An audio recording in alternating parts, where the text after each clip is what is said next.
We used to think that everything depended ultimately on the sun as the source of energy for all food chains. Then, in 1977, deep-sea hydrothermal vents were discovered, with thriving ecosystems in the absence of any sunlight. Biology textbooks had to be rewritten as there was a second energy source for life, chemicals instead of sunlight. The food web in this environment started with chemosynthesis instead of photosynthesis. Now, we once again have life where it shouldn't be, thanks to radiosynthesis.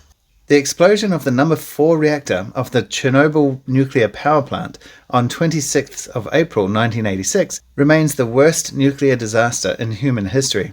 It left a 30-kilometre exclusion zone where human settlement and habitation are restricted. This is because high radiation levels remain even decades after the incident. However, there is an unlikely survivor of the incident, a black fungus called Cladosporium sphaerospermum. This fungus has adapted to a level of radiation that would be lethal for most life forms. Even more fascinating is its ability to feed on this radiation, using it as a source of energy similar to how plants use sunlight for photosynthesis. Researchers have discovered the fungus possesses melanin, the pigment responsible for human skin color. However, in this case the high melanin content serves a different purpose. It allows the fungus to absorb gamma radiation, similar to how plants absorb sunlight through chlorophyll.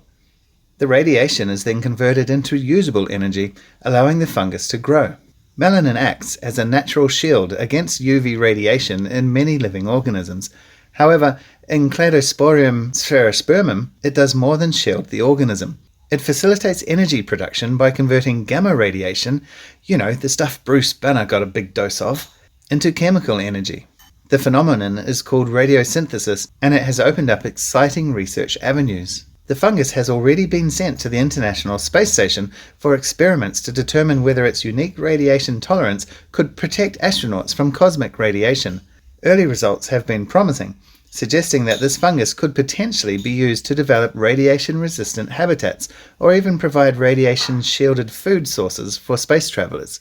Scientists are also exploring the feasibility of deploying the fungus to contain and potentially reduce radiation levels in contaminated areas. So there you go. Photosynthesis, and then chemosynthesis, and now the extra funky radiosynthesis. Well, that's the video done.